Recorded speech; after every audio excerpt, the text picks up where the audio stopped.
자, 지난 시간 부동성, 인접성, 지역성 한 묶음이잖아요. 여기 설명을 들은 다음에 교재 보시면 수월하게 들어와요. 자, 교재 보겠습니다. 자, 부동성과 관련된 파생 특징들을 보게 되면 먼저 1번 동산과 부동산 구별 기준이다. 자, 제가 지난주에 동산은 움직이죠. 그러니까 점유로 공시하더라. 점유. 그러니까 공시 방법은요.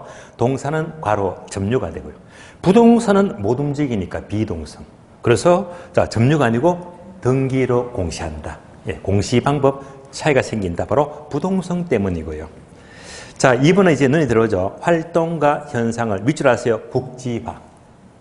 국지화. 국지가 뭐죠? 바로 지역적이다. 국지적이다. 지역적이다. 국지성, 지역성. 예, 지역이 나타나는 거예요. 다음에 3번 지역 분석의 필요성 밑줄.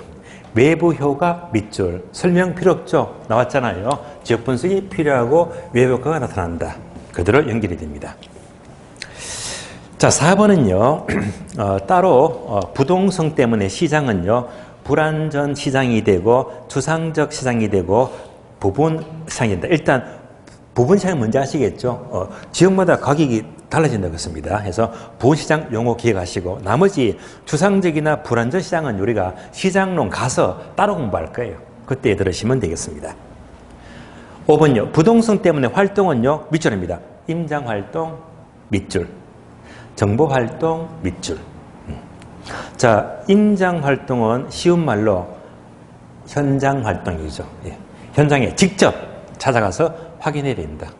보통 우리가 임장한다. 임장활동, 임장을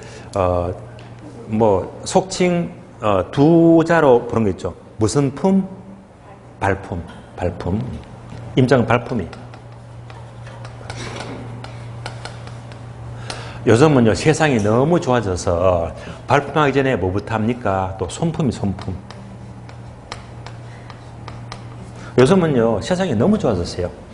모바일에 앱만 쫙 깔아놓고 이때부터 손으로 쫙 검색하면요. 이전에 정보가 80%, 90% 다 분석이 되거든요. 세상이 너무 좋아졌어요. 그럴 때 요즘은 대개 다, 여러분 중개업에 돼요. 예. 아파트 팔다 보면 고객들한테 보여주겠지만, 예. 대부분 작성하죠. 예. 절대적으로 얘가 필요합니다. 아시겠어요? 뭐 아파트 같으면 현장 가기 전에 뭡니까? 아실. 아파트 실거래가. 예. 바로 나오잖아요. 또는 호갱노노. 여기서도 주거용 시세 다 확인할 수 있고요. 또는 디스크. 디스크 앱 깔면요. 전국에 지분만 딱 넣어버리면 상가 또는 토지, 실거래 시세가 다 나오거든요. 굉장히 편해요. 또는 이제 밸류 맵도 있고요. 여러분들도 중개 바라보면요. 기본적으로 고객이 딱 들어왔다. 물건 들어왔다. 무조건 토지 이용. 여기 들어가셔가지고 따로 토지 이용 계획 확인은 꺼내야 됩니다. 공부할 때 용도지 공부하잖아요. 여기서 이제 용도지 규제가 전부 다 나오고요. 지적도 다 나오지. 축축이 다 나오지. 공시지가 나오지. 이거 끊으면서 바로 공부상 내용을 분석해야 됩니다. 절대적입니다. 어차피 이런 내용들을 전부 다 여러분들이 중개서 계약서게 되면 따로 이제 확인 대상 설명하고 공부 다 첨부해야 되거든요. 다 이거 첨부해야 됩니다. 정부 24.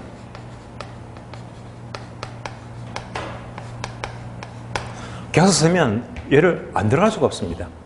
항상 계약서 쓰게 되면 토지행위 확인은 첨부하지, 등기부 또 첨부하지, 게다가 건축물 대장, 토지 대장, 전부 다 임야 대장, 여기서 다 끊는 거잖아요.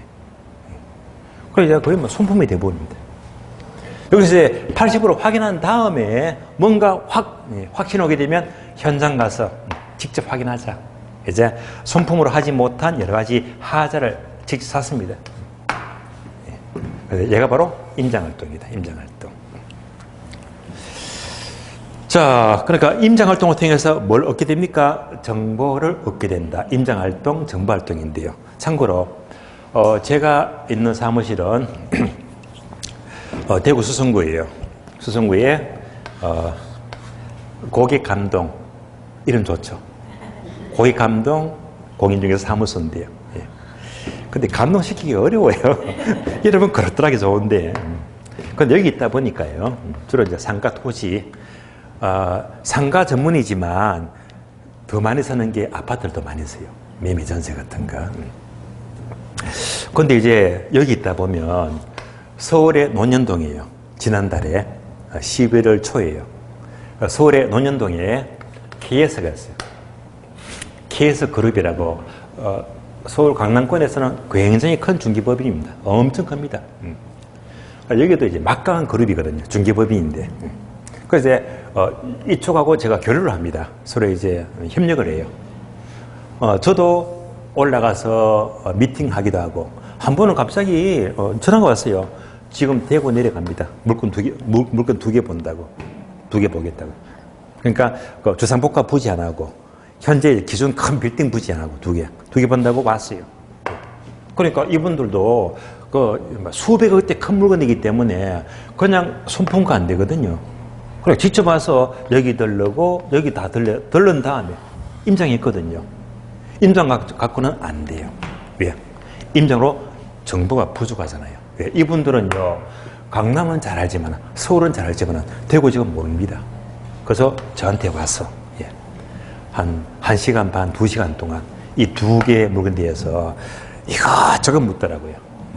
그래서, 자, 이거는 어떻고, 이거는 어떻고, 얘는 절대, 어떤 용도는 절대 하지 마세요. 제가 조언을 충분히 있는 대로 다 드렸거든요. 그래서 이제 이거 바로 임장활동 해서 정보는 저를 통해서 다 얻어갔습니다. 뭐 때문에? 부동성 때문입니다. 자, 이어서 6번. 부동성 때문에 입지를 잘 해야 됩니다. 입지 선정 밑줄 하시고요. 입지 선정은요, 화살표 적어줄래요? 용지, 용도, 이것만 적어주세요. 입지 선정을 한다는 것은 부동산에 적절한 용지를 찾거나 용도를 찾는 거예요. 적절한 토지나 용도를 찾는 것이다. 과거에는 여러분들이 주로 부동산 실무 책들을 보게 되면 철칙이 있어요. 부동산 투자는 특히 주거용은 첫째도 입지, 둘째도 입지, 셋째도 입지. 그만큼 입지가 중요하기 때문입니다. 입지가 너무 중요합니다. 절대적입니다. 근데 요즘은요, 시대가 바뀌었어요. 왜냐? 여러분들 시내 한복판 가보세요. 시내 한복판, 요지야. 그 내거리에 코너 땅인데 1층이면 끝났잖아. 그런데 그런 점포가 공실이 보이던가요? 안 보이던가요? 시내 가면 공실투성이야. 상가들이. 공실투성입니다. 특히 지방은 더 심합니다. 시내인데 옛날에는 버글버글 했는데, 정말 너무너무 좋았는데, 말 그대로 첫째도 입지. 시내가 최고였는데요. 지금은 시내 치고는 1층인데도 공실투성입니다. 심각해요.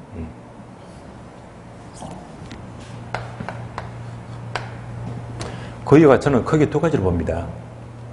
첫 번째는요, 인구 감소예요. 인구 감소. 인구가 점점 이제 어쨌건 감소하고 있고, 지금 이제 출생률이 심각하잖아요. 그러니까 이런 이유도 있고. 둘째는요, 소비 패턴이 바뀌었습니다.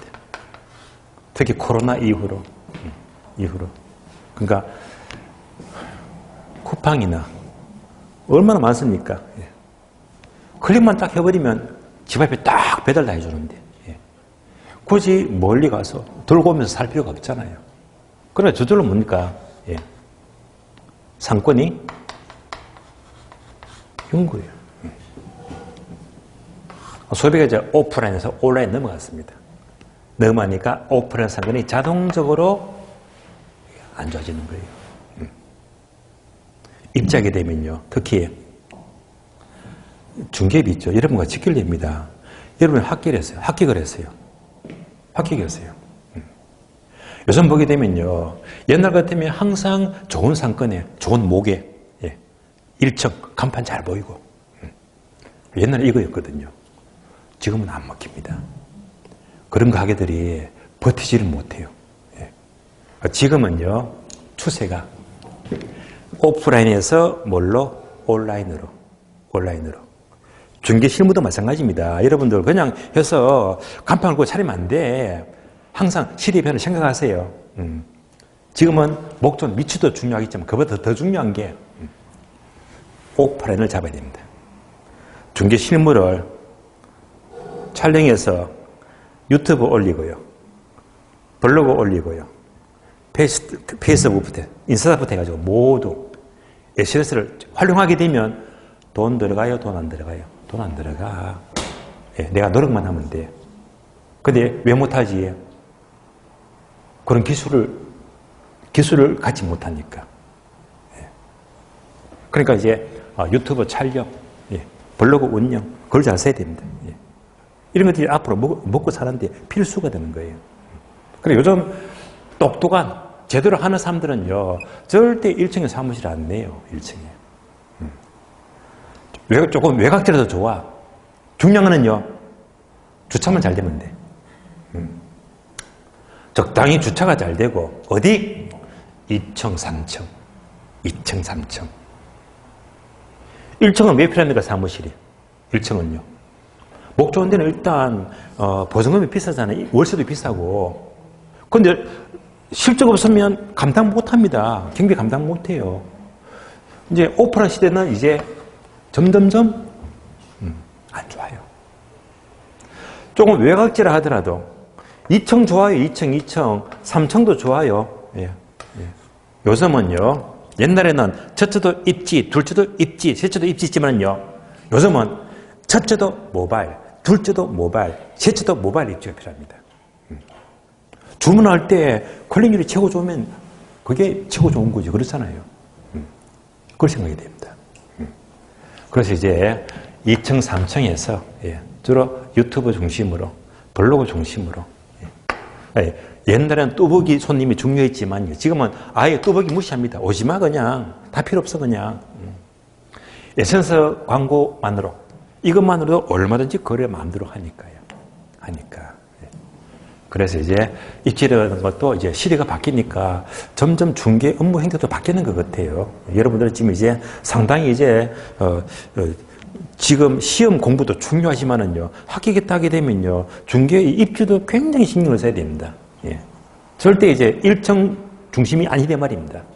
아니고 이제 2층, 3층도 좋아요. 활동만 잘하면 얼마든지 광고비 적게 들어가면서도 극대화할 수 있거든요. 입지가 달라지고 있어요. 다음에 15페이지 보시면 동그라미 12번 밑줄 하세요. 지역별로 초과 수요, 초과 공급 발생 밑줄. 지역별로 수요도 많고 공급이 많대. 예를 들면 자, 여전히 우리가 수도권에 뭐죠? 평택하면 재료가 많죠. 삼성전자. 재료가 되게 많습니다. 그 지역은 대기업을 끼고 있으니까 인구가 자꾸 늘어나지. 뭐지? 초과 수요. 그럼 자꾸 아파트 짓겠지? 뭐지? 초과 공급. 뭐별로? 지역별로. 지역별로 뜨는 지역이 있고 까는 지역이 있습니다. 뭐 때문에? 부동성 때문에 지역마다 초과 수요, 초과 공급이 발생한대요. 이런 문장이 나왔다면 뭘 떠올려? 부동성 때문이다라고 보시면 돼요. 자, 여기까지 부동성은 마치겠습니다. 이어서 바로 2번 내려가요. 부정성. 자, 부정성은 뭐냐? 토지는 인간이 절대 만들 수가 없잖아요. 인간의 조물주가 아니니까. 자, 볼까요? 부정성.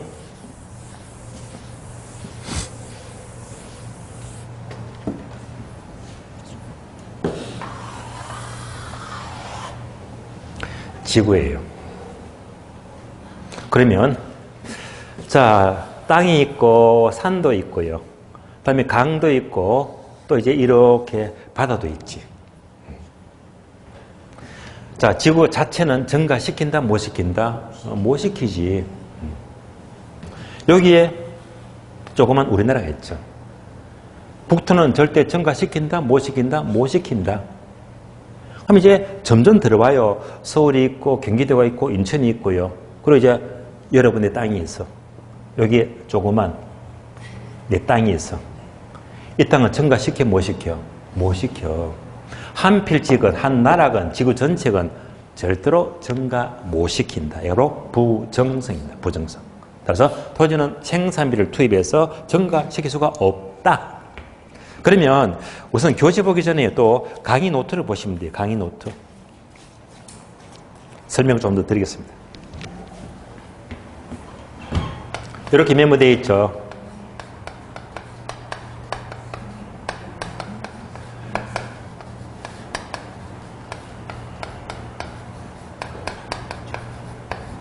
여기까지만 봅니다. 부정성의 예외는 없다 하게 되면 이제 O가 될까요? X가 될까요? 아까 설명드렸죠. 예. 당연히 맞는 말입니다. 땅은 증가 못 시킨다고 했습니다. 근데 문제는 자 강의 더 보게 되면 중간에 괄호 있죠. 요 괄호 해놓고요. 괄호. 그러면 부정성의 예외는 없는 게 맞는 말인데 그런데 괄호는요 절대로 넣어줘요. 절대로. 절대로 없다면 O일까요? X일까요? 그때는 X라고 하시는데 자 부정성의 예외는 없다고 했죠. 절대로 없다. 자 여러분 땅이 있어. 여기 내 땅이야. 절대 증가시킨다. 절대 증가 못 시킨다. 이 땅은 절대 증가 못 시킵니다. 예. 그래 절대로 없다도 맞는 말이야. 땅은 절대로 증가 못 시킵니다. 그러니까 얘가 있건 없건 부정성은요. 땅은 절대로 땅은 못 만들어. 증가 못 시킵니다. 이 말도 맞는 말입니다. 그래서 일단 부정성은요. 어쨌건 땅은 증가 못 시켜. 게다가 절대로 증가 못 시킨다. 그럼 이제 부정성에 예배하게 되면 혹자들은요. 그럼 예배가 이건 어떨까요? 하면서 여기까지도 떠올려 보자. 자, 예배에 대한 논점을 보겠는데 일단 땅은 절대로 증가 못 시킨다고 했죠. 절대로 증가 못 시킨다. 이 말은 다른 말로요. 물리적 공급이에요.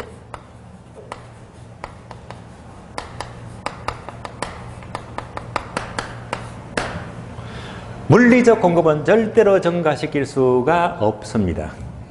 그래서 물리적 공급 증가 못 시킨다. 얘가 뭘 말하지? 부정성. 부정성. 그러면 수면 매립이 있어요.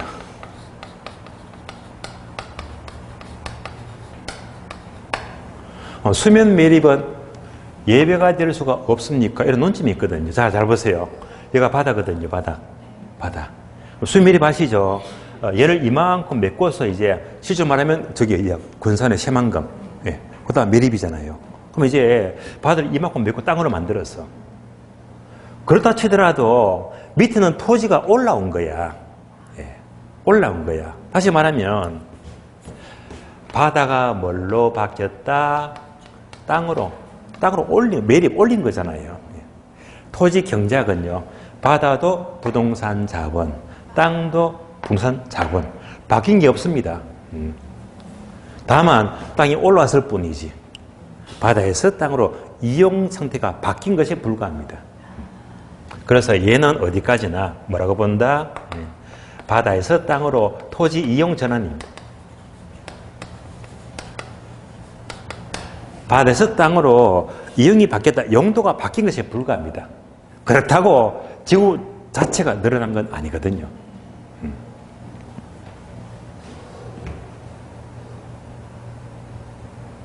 그래서 수면 매립은 물리적 공급과 관계가 없어요. 예. 자, 얘를 뭐라고 부르느냐.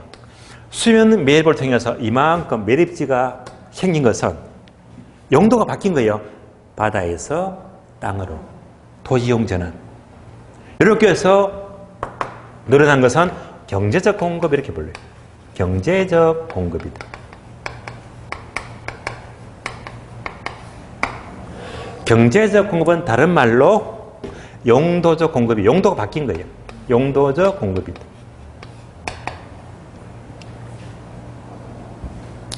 이해되셨죠? 한 번 더 강조합니다. 왜 자주 나오니까 시험이요. 토지는 절대 증가 못 시킨다. 부정성이죠. 무슨 공급? 물리적 공급 절대 증가 못 시켜. 그러나 용도를 바꿔서 공급은 늘릴 수가 있어. 어떤 공급? 경제적 공급.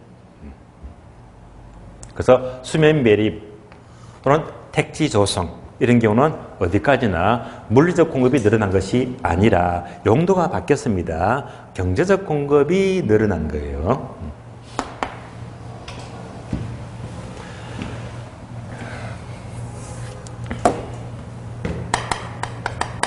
계속 강의 또 보시면요.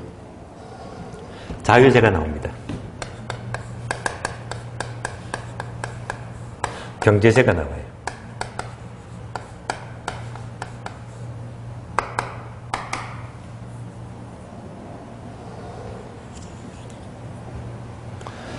자, 먼저 자유재 하게 되면 존재량이 무한합니다. 이렇게 나와 있죠.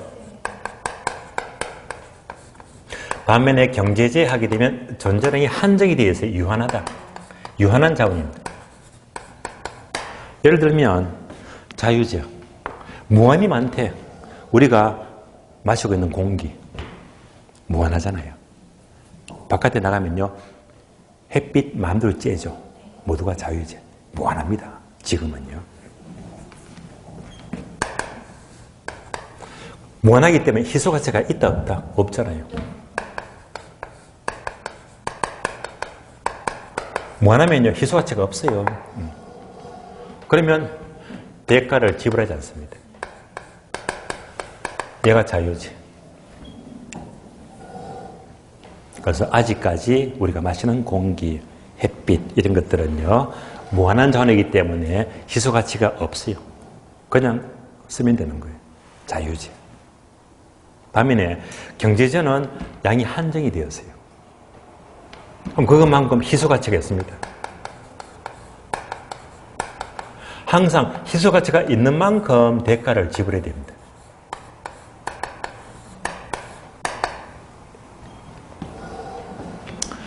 제가 분필을 주고 있어요. 얘도 경제재, 유한한 잔이잖아요. 다만 얘는 흔해 빠졌어. 예. 희소가치가 좋겠지. 흔해 빠졌으니까. 분필이 아니고요. 다이아 반지가 있대요. 얘는요 역시 유한한 잔이지만은 희소가치가 얼마나 큽니까? 결론, 희소가치가 크면 클수록 비싸다.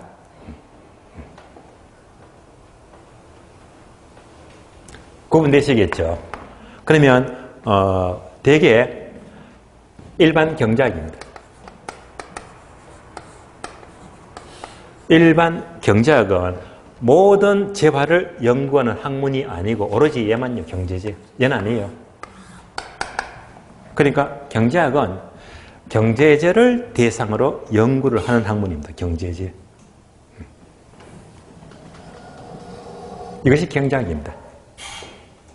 그럼 여기서 문제가 생겨요. 어떤 문제가 생겨요? 선택의 문제입니다. 선택의 문제. 선택의 문제. 예를 들면 마트에 가서 이마트에 가니까 얼마나 큽니까? 물건이 엄청 진열이 많이 되었습니다. 이게 전부 다 뭐지? 경제재. 근데 내 지갑에 열어보니까 신용카드 빼고요. 현금만 친다면 내 가진 돈이 10만 원밖에 없어. 10만 원 갖고 다 살 수가 없잖아. 그렇죠, 그죠? 선택을 해야 돼. 10만 원 갖고 이것저것 뭘 사지?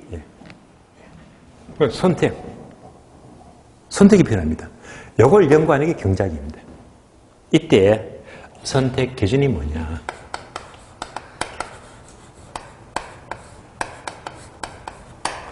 여기서 선택 기준은 바로 되어 있죠. 바로 경제성입니다. 자, 경제성을 많이 들어보셨죠? 경제성이란 최소의 비용으로 최대의 효과를 올리자. 예, 그죠? 예, 따라서 일반 경제학은 항상 자원은 희소가치가 있고 유한하기 때문에 뭘 선택할까? 어떤 선택? 최소의 비용으로 최대의 효과를 올리자는 경제성 원칙. 얘를 연구하는 것이 경제학입니다. 그러면 자, 부동산, 토지는요, 토지. 토지는 둘 중에 무슨 재화? 예, 경제지. 그러니까 부동산 학입니다.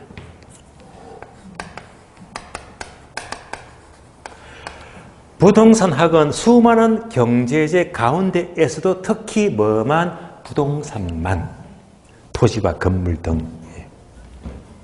그러니까 다시 말하면요, 부동산 학은 이 경제제 중에서도 뭐만? 부동산만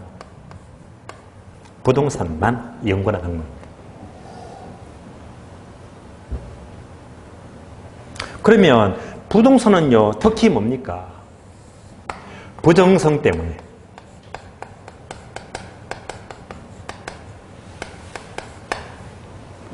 땅은 만들 수가 없잖아요. 그러니까 얘보다 훨씬 더 귀하잖아요. 그러니까 훨씬 더 희소 가치가 크대 말입니다.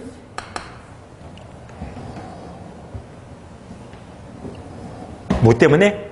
부정성 때문에. 땅은 증가 못 시키잖아요. 얘가 무슨 공급? 물리적 공급.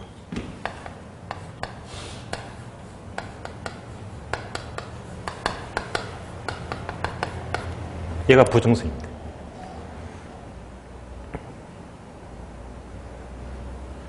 땅은 절대로 증가 못 시켜요. 그러나 계속 이어서 본다면 어떤 문제가 생겨요? 선택의 문제. 선택의 문제. 이때 선택은 뭐냐? 바로 용도의 다양성입니다.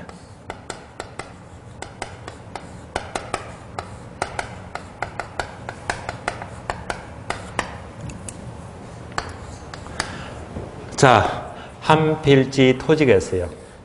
얘는요, 절대로 증가 못 시킨다고 했죠, 부정성.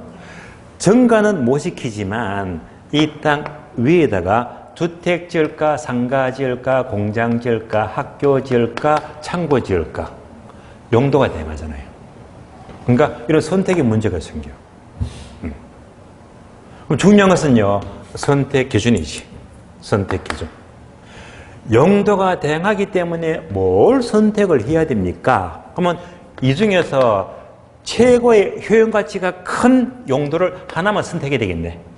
이때 효용가치가 가장 크다는 것이 바로 최유효 이용. 최유효 이용 또는 최유효 사용입니다. 저는 줄여서 최유효 사용을 줄여서 최사라고 불러요.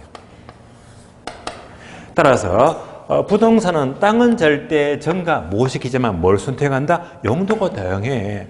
그러니까 뭘 선택하지? 가장 효용가치가 큰 최사의 용도를 선택하자. 그럼 이제 용도를 바꿔서 자, 한 필지 땅인데요. 용도를 바꿔요. 1층 건물 짓지 말고 10층 건물 지어버리면 그만큼 공급이 늘어났잖아. 얘가 무슨 공급? 경제적 공급. 그래서 얘가 어떤 공급이지? 경제적 공급입니다.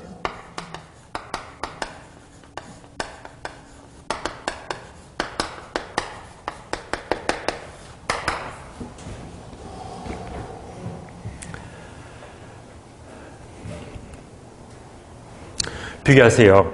부정상하면 못 돌려? 물리적 공급 증가 못 시켜. 용도의 다양성하게 되면 용도를 통해서 바꾸니까 공급을 늘려. 무슨 공급? 경제적 공급.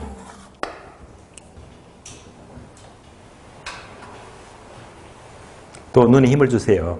자, 선택 기준이 뭡니까? 최사. 최유사용. 보세요. 최사가 필요한 것은 이유가 하나, 둘. 네. 왜 최유상이 필요합니까? 토지는 땅을 증가 못 시키니까 이용을 최유상이 필요합니다. 부정성 때문에. 또 용도가 다양하니까 그중에 하나를 선택해 그래서 최소가 필요하다. 반복합니다. 최소가 강조되는 이유는 한 개입니까? 두 개입니까? 두 개죠. 한 번 더 보세요. 부정성은 어떤 특성? 자연적 특성입니다. 용도의 다양성은요, 인간이 이용하니까 인문적 특성입니다. 되시겠죠? 계속 강조합니다. 앞으로 계속 시험에 모여서 나와요. 최유성이 강조되는 것은 두 가지인데, 자연적 특성은 부정성 때문에, 인문적 특성은 무엇 때문에? 용도의 다양성 때문입니다. 그래서 우리 시험은요, 얘가 여러 번 나왔고요. 여러 번. 용도의 다양성. 얘는요, 한 번 나올까? 한두 번. 그래서 이유는 두 가지인데, 뭐가 많이 출제돼? 얘가 많이 출제가 돼. 그 논리적으로 최유성이 강조되는 것은 자연적 특성은 부정성 때문에 토지가 절대 부족하니까 최소가 돼야 됩니다. 다음에 인문적 특성은요, 용도가 다양하니까 시험은 얘가 더 훨씬 더 많이 나왔습니다. 얘도요, 한 두 번 나왔어요. 예. 이해되시겠죠? 예.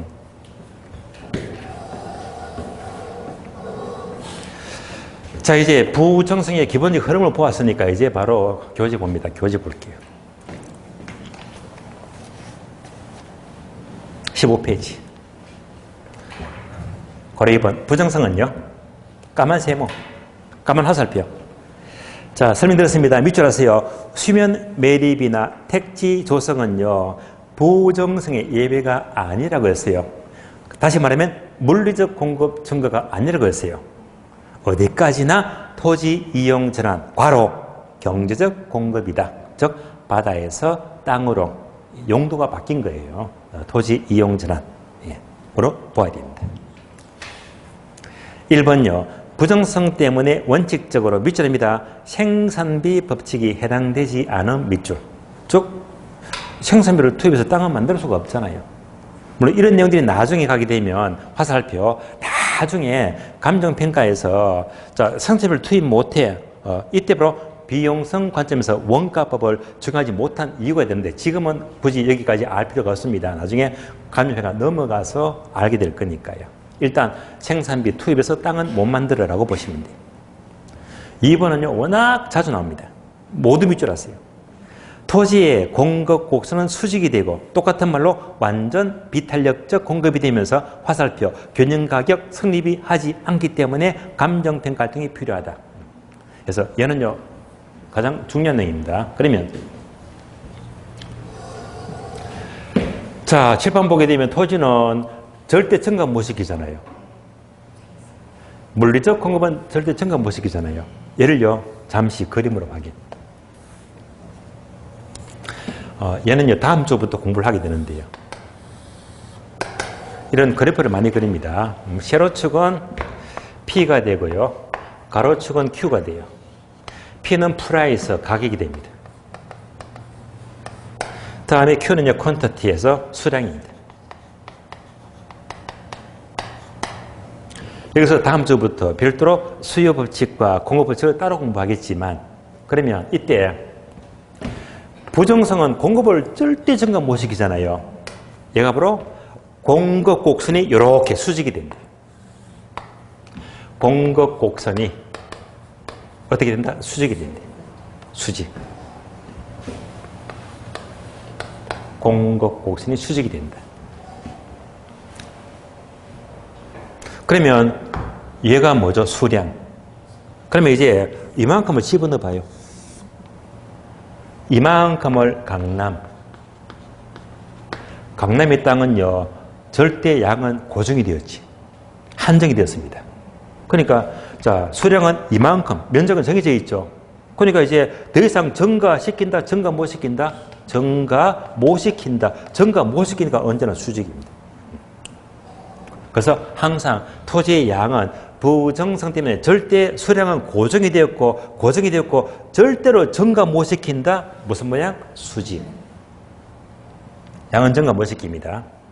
그래서 양은 절대 한정이 됐기 때문에 그래서 강남의 땅값이 아무리 올라간다고 하더라도 양은 절대로 증가 못 시킵니다. 그래서 공급 곡선이 수직이다, 수직. 이 수직을 다른 말로 가로되어 있죠. 완전 비탄력적 공급이다라고 불러요. 완전 비탄력적. 그래서 이제 올해 시험, 35회 시험도 여기서 출제되었죠.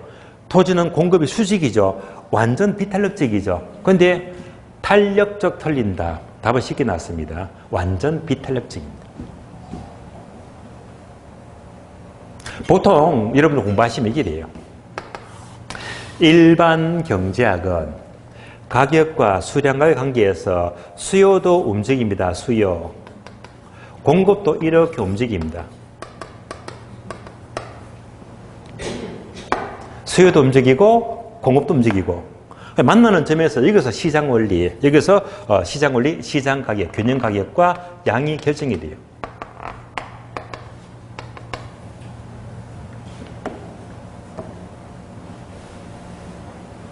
그러면요, 이렇게 볼까요? 이렇게 보니까 이게 무슨 모양 같아요? 저 그림 못 그렸나? 가위. 예, 가위. 예. 가위 안 맞죠? 가위 맞는데요? 가위 맞죠? 그죠? 예, 가위. 그러니까 이 가위는 움직이잖아. 예장선 가위처럼. 그러니까 수요도 움직이고 공급도 움직이면서 서로 아주 자연스럽게 여기서 시장으로 정해지거든. 그러면 이제 부동산은 이렇게 볼게요. 수요가 있지, 공급이 있잖아. 다시. 이거 이상하잖아요. 가위가 똑 부러져 버렸네. 부러진 가위. 고장난 가위입니다. 공급이 못 움직이니까. 예. 얘는 공급을 막 늘리고 줄이는데, 얘는 공급이 절대 증가 못 시키잖아. 가위가 똑 부러졌네, 고장난 가위. 여기서는 가격이 저절로 결정이 되는데 얘는요, 공급이 문제가 생겨. 똑 부러졌어요. 그러니까 여기서는 가격이 저절로 결정이 안 되거든, 가격이. 그래서 견인 가격이 X 돼 있잖아요. 공급이 수직이니까. 그러니까 이때 가격은 누가 판단할까요? 바로 감정평가사. 그래서 감정평가사의 감정평가 활동을 통해서 이것을 통해서 요 가격을 일일이 따로 적어놓는 거예요. 그리고 이게 여기까지가 2번 내용입니다. 토지는 절대 증가 못 시켜. 공급이 수직이니까 완전 비탄력적이니까 공급이 똑 부러져 버렸네. 고장난 가위. 그러니까 가격은 저절로 결정이 안 되고 따라서 전문가의 감정평가 활동이 필요한 이유가 됩니다. 뭐 때문에? 부정성 공급이 수직이니까 물리적 공급은 절대 증가 못 시킵니다.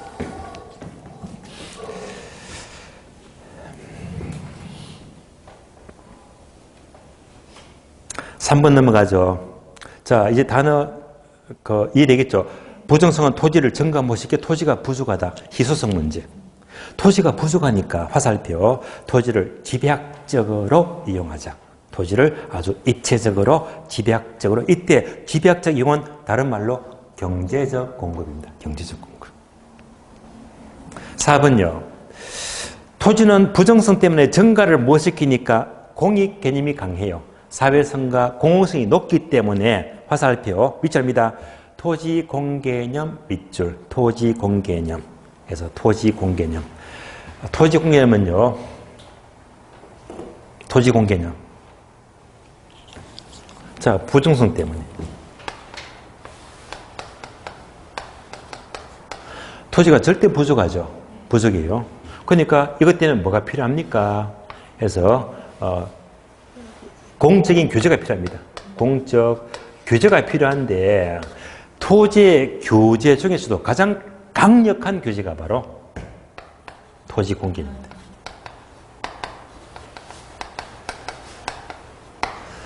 토지 공개념은요, 들어는 보셨죠? 근데 얘가요, 20년도요. 20년부터 IMF가 2007년도에 터졌죠. 11월까지요. 요 기간 동안은 공개념이 도입되었습니다. 그 당시 대통령 입으로 노태우 대통령. 강력하게 칼을 빼들었어요. 토지 공개념. 예. 이거 강력한 규제입니다. 예. 그때 공개념 무시무시한 법이 있습니다. 택지 소유 상한하는 법률도 있고요. 토지 초과 이득세법. 그래서 엄청난 법률이었습니다. 간단한 예를 들어 볼게요. 이때 공개념. 토초세. 토초세. 토지 초과 이득세. 토초세. 토초세. 예를 들어 볼게요. 여러분이 땅을 갖고 있어. 땅을 샀어요. 샀는데 얼마 주고요? 10억 주고 살 때.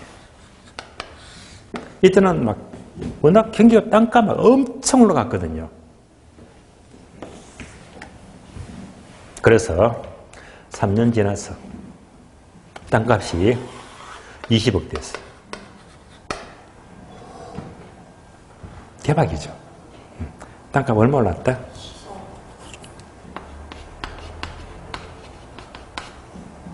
10억 올랐죠. 10억. 그럼 이때 여러분 아는 거는 뭡니까? 양도 소득세 내겠죠. 그걸 떠나서 이 당시에 토초세는요 10억 주고 샀어요. 3년 뒤 안 팔아, 양도 안 해서 보유 갖고 있어요. 양도 안 해서 양도해야지 양도세를 내는데 얘는요 그냥 가만히 갖고 있어요. 갖고 있는데 땅값이 얼마야? 20억이라. 일단 기분 좋은 거잖아요. 갖고 있는데 10억 올랐잖아요. 여기다가 곱하기 50%. 이거 바로 토초세. 세금은 얼마입니까? 5억요. 5. 상상이 됩니까? 여러분 땅 갖고 있는데 넌 안 팔아서 팔아야지 양도세를 내는데 안 팔고 가만히 갖고 있는데 10억 올랐는데 3년 뒤에 토초세를 5억을 내. 50%. 이러면 입에 거품을 뽀뽀 물고 뒤져야 됩니다. 그냥. 환장하잖아요. 이게 바로 토지 공개념이야. 공개념. 절대 공개념은요 토지를 소유하지 말고 이용으로 바꾸리 말입니다. 갖고 있는 꼬라지 못 보겠대. 공개념은요 이거 엄청난 규제입니다. 엄청난 규제. 그런데 IMF가 터지면서 이 법이 다 폐지되어 버렸거든요. 폐지되었어요. 옛날에 있었는데 폐지가 되었습니다. 그래서 이제 공개념 왜 필요합니까? 뭐 때문에 땅은 절대 정감 못 시키니까. 근데 이거 제2의 이런 사태가 오면 되겠어요? 안 되겠어요? 이 법 이거 정말 센 법입니다. 엄청납니다. 땅이 자체가 완전히 막 지옥이 되는 거예요. 지옥이.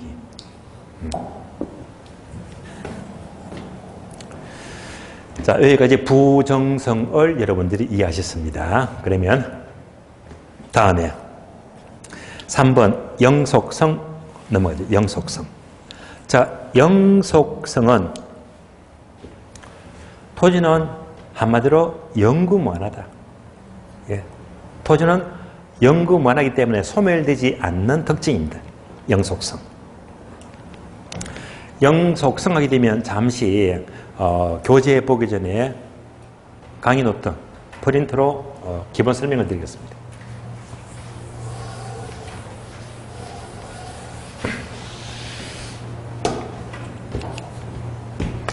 동산이 나와요. 부동산이 나옵니다. 동산과 부동산의 다른 점은요. 동산은 가장 먼저 필요하니까 취득하죠. 다음에 이용하죠. 운영. 그리고 네모되어 있죠. 바로 소멸합니다.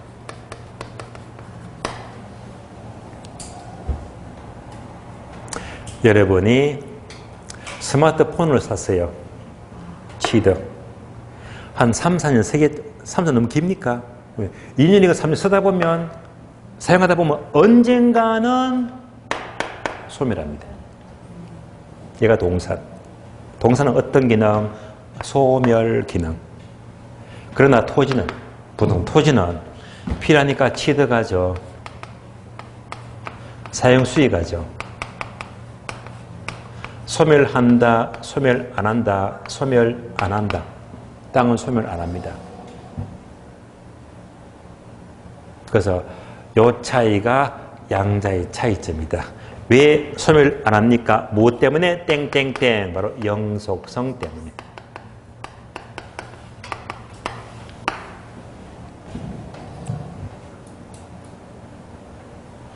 그러면 토지는 소멸하지 않기 때문에 이것 때문에 사람들이 좋아합니까? 싫어합니까? 얼마나 좋아해요. 땅만 갖고 있으면 평생 집세가 들어와, 임대료 들어와. 또 뭐지? 자자손손 상속 가능하지. 그러니까 뭡니까? 바로 부동산 투자. 사람들이 부동산은 투자하기를 좋아합니다. 뭐 때문에? 소멸하지 않기 때문에 수익이 계속적으로 한국으로 계속 발생하거든요. 이를 다른 말로 가치 저장 수단입니다.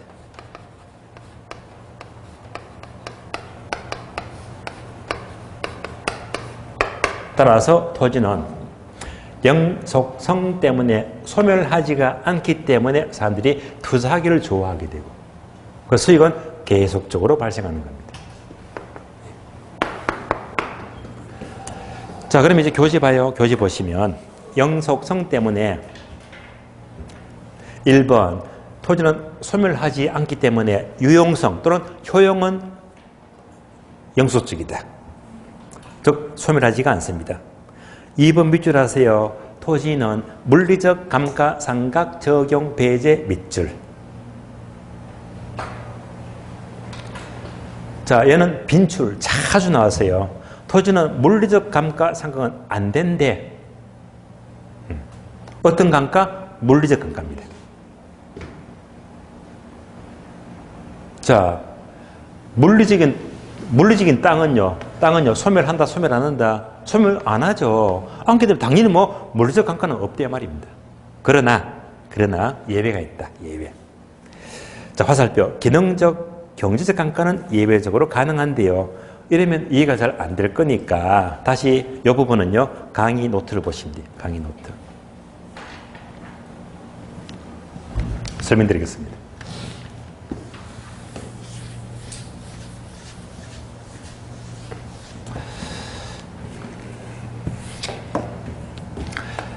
자, 원칙.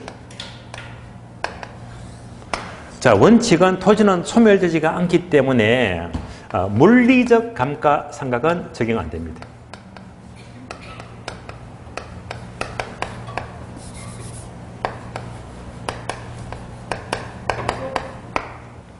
당연한 말입니다. 그런데 계속해서 화살표 예외적으로 예외. 예외는요, 여러분들이 나중에 감정평가론 공부하시면 이때 감가 종류가 세 가지가요. 첫 번째, 물리적 감가. 다음에 기능적 감가. 다음에 경제적 감가예요. 세 가지. 뭐 줄여서 물기경 세 가지다. 물기경 세 가지다.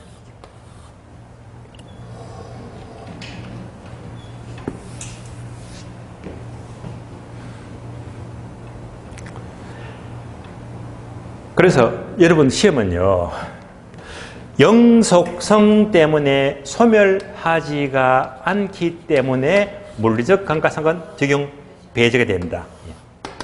요즘은 정도만 출제가 돼요. 그러나 예외적으로 공부를 해볼까요? 예외적으로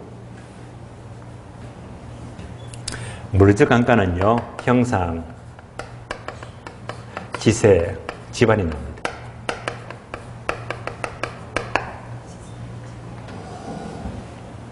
예를 들어 볼게요. 자, 오늘 첫 시간 공부했죠. 도로 가세요. B라는 땅이 있다. 꽉 막혔네. 무슨 땅? 맹지. 그럼 맹지는요, 감가가 생기죠. 가격이 떨어지죠. 그러면 맹지는요, 형성이 좋아, 나빠? 나빠. 토지의 물리적 형태가 나쁘면요, 가치가 떨어집니다. 네, 그런 예외가 있잖아요. 형태가 나쁘면 가치가 떨어져. 또는 이거요. 평지가 있는데 평지. 이만큼이 고지대. 언덕이 있어요. 그러면 이때 얘는 평지가 되고 얘는 높은 땅이죠. 고획지. 그러면 고획지에 있는 이 땅은요. 땅값이 비싸다, 싸다, 싸지. 이것도 형상이 나쁜 거야. 지시가 안 좋아요. 따라서 형상이 나쁘다, 지시가 안 좋다. 너무 높은 땅은요. 오히려 뭐 가치가 떨어진다 이런 것도 뭐라고 부르지? 물리적 감가. 예배가 있다는 말입니다.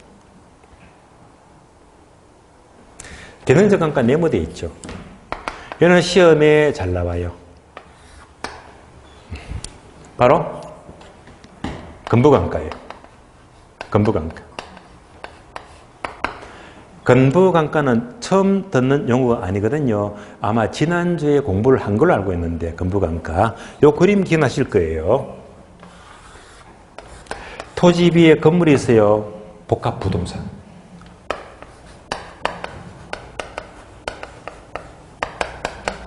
복합부동산.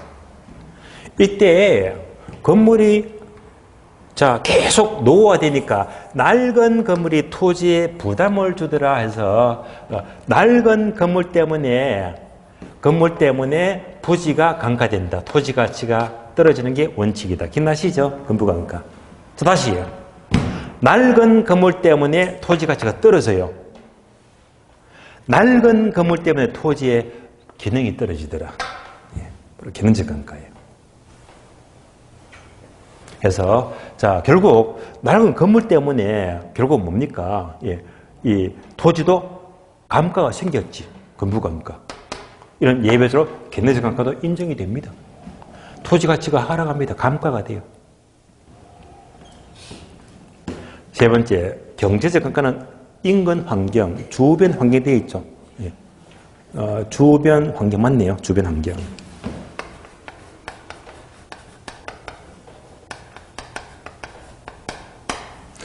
우리 집 주변에 GTX 여기 들어서야 되는데, 아니면 백화점 들어서야 되는데, 그러면 좋은 거잖아요. 거꾸로 환경이 나빠집니다. 교도소가 생긴대요. 정신병원 들어선대요. 그럼 뭐가 됩니까?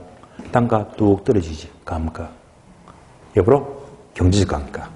환경이 나빠요. 주변이. 그래서 이제 토지도 예외적으로 형상이 나빠. 물리적 감가 예외가 있고요. 낡은 건물 때문에 가치가 떨어져. 기능적 감가.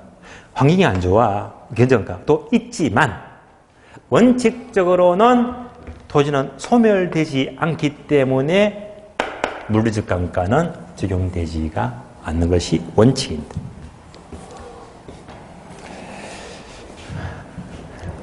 자, 계속 교재 봅니다.